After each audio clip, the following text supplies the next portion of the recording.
Right now on Friends at 5, Tropical Storm Ian making its way towards the Midlands, and the Gamecocks are gearing up to face off against SC State Bulldogs. How the change in schedule is affecting attendance, we're going to take a closer look next. Friends at 5 starts right now.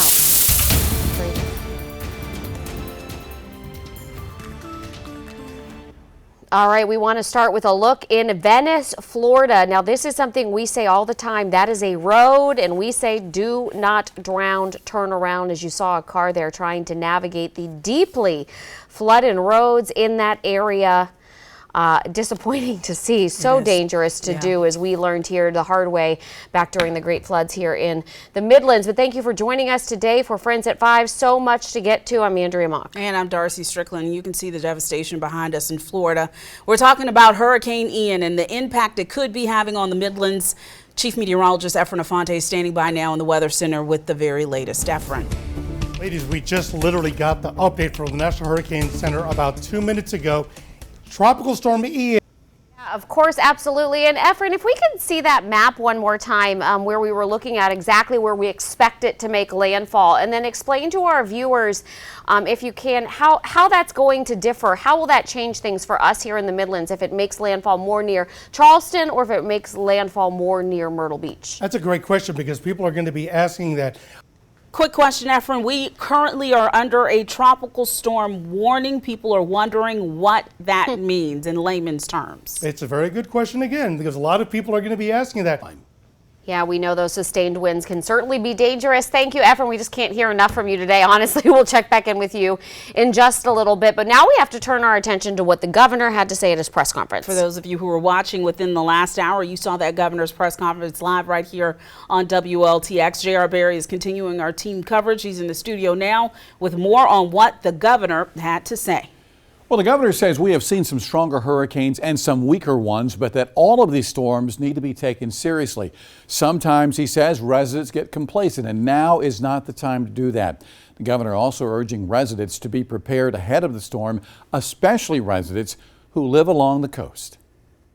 Based on our preparations, which are now moving, we're not preparing anymore. We're acting now. We know that we can handle this if we use our heads and follow the rules. And there are a lot of little simple things. If you have to go to the store, if you're running out of something, go ahead and do it while we have time before it starts raining real hard. Don't drive on roads. If you can't see the pavement, don't drive on the road. And remember, even on highways, you get up to high speeds. Everybody's heard of hydroplaning, where a car can be slipping on the water, and that's very, very dangerous. Be sure, call your family, call your loved ones, tell them where you're going to be. Let them know that so they won't be worrying about you. And again, take care of your pets, take all your whatever medications. If you have to leave home for a while, take everything you're going to need with you. Stay inside. If the wind's blowing, it could blow something right on you. You see it blowing the shingles off roofs. You also see it knocking down winds. And ladies, as you know by now, the governor did issue a state of emergency yesterday for the entire state of South Carolina. However, no evacuations and no closings of state offices. He's leaving those decisions up to individual counties, and as of tonight, no counties have ordered any evacuations, not even Charleston. Something else I heard at the press conference, which was reassuring, JR, as we know our South Carolina National Guard is always on standby and always ready, and they have activated several troops. I think he said 100, is that right, to start working towards the coast? Yeah, and they've got the vehicles out and about, so they're going to be there tomorrow and especially Saturday following the storm. So the military is going to be out and about, especially in those hard-hit areas, beginning sometime probably around early tomorrow morning. When you look at the storm track, JR, it really looks like Ian is just going to get on 26 and just head west on 26 all the way from Charleston through Columbia and then all the way into the upstate. Sumter. Yeah. Let's talk about the storm surge, because I know you listened closely to that press conference, and that was one of the key conversations about what it could look like in Charleston around noon tomorrow. Well, high tide is at noon tomorrow, and we have a full moon tonight and tomorrow. You combine that with a hurricane coming along the coast, Charleston could see several feet of storm surge tomorrow. And when we say several feet, this could be 6, 7, 8 feet or more of water in some areas of Charleston. And they are prepared for this. You know, they go through this several times. I wouldn't say several times, but they go through it a lot. Sure. Down in the low country. So they know what to deal with here. The water will be there, then the water will recede, but it's preparing for all that water. And that is something that Charleston has spent the last couple of days getting ready for. Again, no one is saying it's going to be a certain amount tomorrow, but it is expected to be several feet tomorrow. Yeah, we've all seen video in the Battery and along East Bay Street where literally the ocean comes up over that seawall. Yeah. And you know, we got the College of Charleston there and the Citadel there, so many young people, but no evacuation order. No evacuation order from the governor nor from the Charleston County leaders, so everyone's hunkering down and they're waiting for this storm to see what it brings to the Charleston area. All right, JR, we appreciate it. Of course, we're going to continue to follow this story, not only for you on air, but also online at WLTX.com. And this is also a good time to remind you to make sure that you have downloaded the News 19 mobile app, because whether or not your power is on, you're still going to need to know what's happening in the Midlands. And you can do that if your cell phone is charged and you're following along on our map. We also want you to check out News 19 Plus, WLTX 19 Plus. This is a new service that we are offering. You can watch coverage 24/7 and see our news coverage no matter when it is convenient for you. Make sure you check that out. JR mentioned just a minute ago, no evacuations. Let's see what's happening in Orangeburg with Nija Hood. Magnolias of Santee Assisted Living Facility has a history of stepping in to provide housing for senior evacuees after a storm. A few years ago, the facility housed displaced residents from a facility in Myrtle Beach. It was like a dorm party, in that people were sleeping everywhere, and Yes. you do what you got to do. Your building is always a mess because it's suddenly you have double the population and no place to put other clothes and things like that. But you make do. You know that it's only temporary. Now they're on standby and prepared in case senior evacuees in assisted living facilities along our state's coast are displaced from Hurricane Ian. We would rearrange furnishings. We'd turn the living room and all the common areas into basically dorm rooms or dormitories. We always have extra food available. Magnolias also has partnerships with facilities in Walterboro and Georgia in case their own residents need to evacuate. Medical records, medications, and other essential items would come with them on the road. A lot of our residents, don't understand, and we have to break it down for them. We deal with dementia on a daily basis. So you have to, let them know that they are secure, they're safe, and just let them know what's going on. For Street Squad Orangeburg, Nija Hood, News 19 WLTX.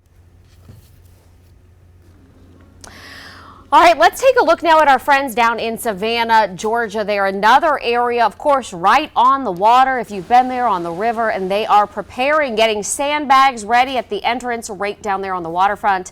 There are still some tourists and visitors, though, walking around. It was quiet, but not completely empty, and some people had plans for a wedding on Friday in the middle of all this weather. I've got people coming in from thousands of miles away and 80 miles away. So we've got a ton of people, and we lost some people along the way, and we are sad, but we're lucky for the break in the weather, and we think that things are going to be on the bright side tomorrow, and can't be anything but happy on your wedding day. So we're going to have a blast no matter what. Huffman did say that they're still expecting around 60 wedding guests for his wedding in the downtown area, and he's planning to wait out the rest of the weather this weekend and after that to see what happens. All right, now we looked at that video, Darcy, from Florida, and we know the area of Naples, Fort Myers, completely hardly hit, or so hard hit by Hurricane Ian. They're calling it a 500-year flood event. We know how that goes. The powerful Category 4 storm made landfall in the southwestern part of the state, causing catastrophic destruction. It is now a hurricane again, and it's headed towards South Carolina. We've got the latest from Christian Benavides from Orlando. Sanibel Island streets looked like rivers the day after the southwestern Florida community took a direct hit from Hurricane Ian. The powerful storm caused flooding and fires and destroyed a chunk of the causeway, cutting off access to the barrier island. It got hit with really biblical storm surge, and it washed away roads, it washed away structures. Nearby Fort Myers also suffered widespread devastation. Downtown business owners surveyed the damage. Storm surge flooded the entire first floor of Wink TV, the CBS affiliate in Fort Myers, knocking the station off the air. State officials say the next couple of days are going to be critical for response teams, and they are urging people not to survey the damage themselves. Let the crews get in there, do what they need to do. We're coming in full force. We've got a lot of people coming in there. We need you out of our way so we can get our job done. While no longer a hurricane, the storm is far from over. In St. Augustine on the East Coast, heavy winds and storm surge pummeled the beach community. In Kissimmee, rescue crews brought a trapped family to safety. They were just holding the baby. Somebody was standing on top of the dining room holding them up. But the water is at least halfway up the house. Residents along Georgia's coast are now getting ready for Ian. We got all of our bags the last few days. Oh, wow. And we're putting sump pumps in now. Georgia's governor says while the state will be affected, the damage is not expected to be as bad as the destruction in Florida. Jason Allen, CBS News, Fort Myers, Florida. The chopper video is incredible there. The National Hurricane Center says there is a danger of life-threatening storm surge, as we have been talking about through Friday along the coast of Florida and Georgia. And of course, as we know, here in South Carolina, as we wait to see now where this Category 1 storm makes landfall. While Florida residents fled the incoming storm for higher ground, government scientists flew into the center of the hurricane the day before it made landfall. These hurricane hunters now have technology that could help save lives. For decades now, the government has been flying hurricane hunting aircraft in and around some of the fiercest storms on the planet. They drop sensors to measure a hurricane's strength and help forecasters on the ground predict where it's headed. But there is one place scientists can't go. That's the so-called boundary layer below 3,000 feet, where the air and the ocean meet, a violent churning cauldron of wind and salt water. That's where drones come in handy. Unfortunately, you don't get to use these things twice. Once all the data is transmitted back to the plane, the drone ditches itself into the ocean.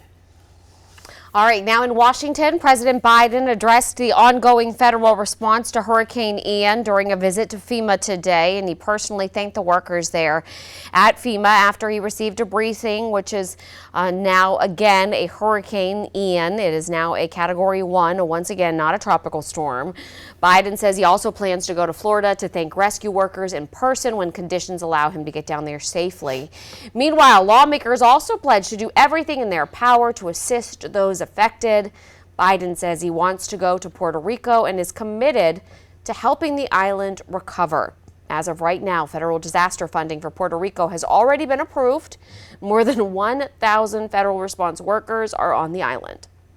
We know you've got questions, so for all the latest updates on how Hurricane Ian will possibly affect the Midlands and for the most up-to-date information on closings, school closings and cancellations, text the word Ian, I-A-N, to 803-776-9508. Again, text the word Ian. Don't call that number. Text that number, and then we'll be able to send out the information that you're looking for. Text I-A-N to 803-776-9508. All right, y'all, coming up next, like this isn't enough to stress about, now we got the Gamecocks getting set to take the field at Williams-Brice tonight. That's right, USC versus South Carolina State. We're there. Woo! Coming up after this short break.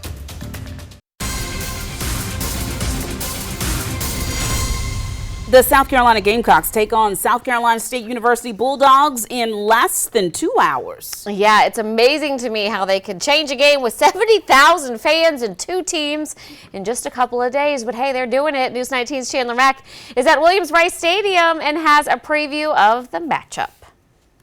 Yeah, for the first time in 8 seasons, we have Thursday night football here at Williams-Brice Stadium. Shane Beamer and the 2-2 Gamecocks getting set to take on Buddy Pugh and the 1-2 South Carolina State Bulldogs. It has also been 13 years since the Gamecocks and the Bulldogs have faced one another, and both head coaches are happy to see that the game has returned. I think it's great for the state when you have, when you're able to play, the in-state schools are able to play each other. I know South Carolina State played Clemson last year, and we obviously play them this year. So yeah, I'm all for it.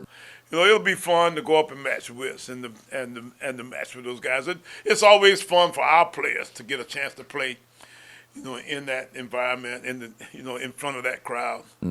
It's a talented team that you're going to play each and every year. It's a well-coached team, and it's a program that we have a ton of respect for. And we'll have more on the game later on News 19 at 6. Reporting at Williams-Brice Stadium, Chandler Mack, News 19, WLTX. All right, it's an exciting night. Thank you, Chandler. And for high school footballers, it's a busy night of football as well. Check out your screen. These games are getting played tonight. White Knoll is 6-0 for the first time in school history. The Timberwolves will open region play at home against River Bluff. So we are going to have that, plus the Gamecocks and the Bulldogs when you join us coming up on News 19 at 11. Who knows, Darcy, maybe we can coin something here. It's a mini Thursday night blitz. Yeah, it's not Friday night lights. It's Thursday night lights. It doesn't have the same ring. You know, it's a little different, but we'll take it. We'll still be there. Get the game in. All right, folks, don't go anywhere. We've got more Friends at 5 coming up after this short break.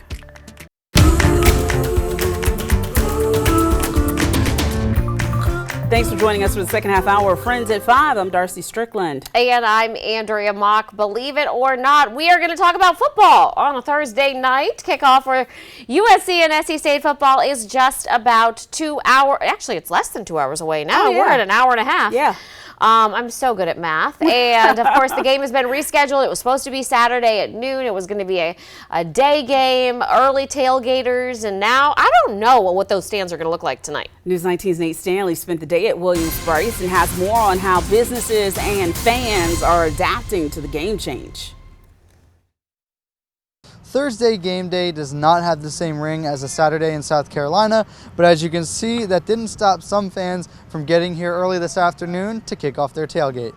We were planning a nice long weekend here in the warm, sunny South, and had to make some changes due to the weather. Daniel Parrish and his family were some of the first tailgaters in Lots Thursday afternoon. He says he drove down from Philadelphia on short notice after being told about the change from a Saturday morning game to Thursday night. For the noon game, a nice morning tailgate with bagels and mimosas, and for the night game now had to switch that to chicken and beer. Will Smith took to the fairgrounds on Thursday with his dad and son, a weekly tradition for the group. He too expected a Saturday game, so Thursday some downsizing had to happen. Usually we'll have canopies up, television playing, and yes, we're doing it small today. The last-second arrangements go beyond the tailgaters. Cameron McDowell works as a server at Jay's Corner across from the stadium. After the game announcement, things at work were quick to change. Well, we can't really do that with 3 servers, so they actually had to have like an emergency meeting and like figure out who could come in. She explains schedules were switched and her coworkers had to move around priorities with their schoolwork. She notes that her kitchen also needed to make changes, with plans of switching to a game day specific menu. For some, the change to game time actually helped. Grant Fuller, a senior at USC, says the Thursday night game gave him the opportunity to come out and watch the Gamecocks. I luckily don't have class on Thursday, so I was actually glad because I wasn't a fan of the noon time start. For the Smiths, it doesn't matter how or where or even why. Game day is about cheering on the Gamecocks with family. Getting out here, hanging out with your family and watching football. I'm told by organizers here that if you are planning on making a stop at the lots before kickoff, be wary of tents. They say with this wind, they could blow over and create a dangerous situation. Reporting from Williams-Brice Stadium, Nate Stanley, News 19, WLTX. All right, guys, kickoff just about 2 hours away now. And, of course, we are going to be bringing you updates both on air and at WLTX.com. And then you can watch the highlights tonight on News 19 at 11. Hurricane Ian, it's a hurricane again, is the reason why all this is changing as we take a look down along the coast. This is Myrtle Beach, and it could look very different. This isn't Myrtle Beach. I think this is Folly Beach. This is Folly Beach. I'm sorry, y'all. Water and sand looks the same, but that's why you should read, Darcy. This is Folly Beach. Wait, no, Andrea. This is, where is it, Grace? This is Myrtle Beach. I thought that sand dune looked familiar. This is Myrtle Beach. And the seas are starting to get a bit choppy. But again, we're going to keep a close eye on the direction that Ian is going. Chief Meteorologist Efren Afonte following that for us. And down south, Michael George is just outside of Charleston with a look at what they're seeing in that area. Already the winds are intensifying here in South Carolina. We're on Folly Beach. That's about 10 miles south of Charleston. And you can see behind me the waves are just getting more and more powerful. And that's the real danger here. Coastal flooding. People up and down the South Carolina coastline are preparing for this storm. We've seen people lay out sandbags to protect their homes, to protect their businesses. Some are evacuating the area. Now, forecasters now believe the tropical storm Ian will gain strength and become a hurricane again. They expect it to make landfall here Friday as a Category 1 hurricane. Now, even though experts don't believe we'll see the same widespread devastation that we've seen in Florida, emergency managers say make no mistake, this is a life-threatening storm and should be taken seriously. Wind speeds could reach 70 miles per hour. Storm surge flooding could reach 7 feet. There's even the possibility of tornadoes. So people who live in this area are being told tonight is your last chance to prepare for this storm or leave the area. On Folly Beach in South Carolina, Michael George, CBS News. And you can see from where Michael George.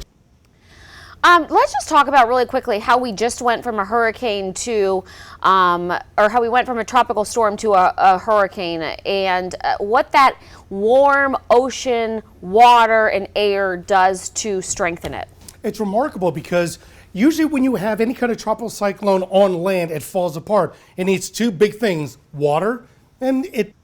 And along that same line, Efren, any expectation that it will become a Category 2 hurricane before it hits land in South Carolina? It looks like it's going to be, at worst, a strong. Efren, there are folks who've been following this storm for the last several days, and what they're probably noticing today is that cone of uncertainty is becoming more and more narrow. Why does that happen? And will that continue to happen as the storm reaches closer to making landfall again? It's an interesting question. Thank you. Good information. Thank Absolutely. you, Efren. And there's one other way that we want to tell you about where you can keep in touch and follow along with what's going on with Hurricane Ian. It is the WLTX Plus app, available on Fire TV or your Roku device. There you'll find all of our newscasts streaming live. You'll also find extended forecasts and any live breaking news updates when they occur.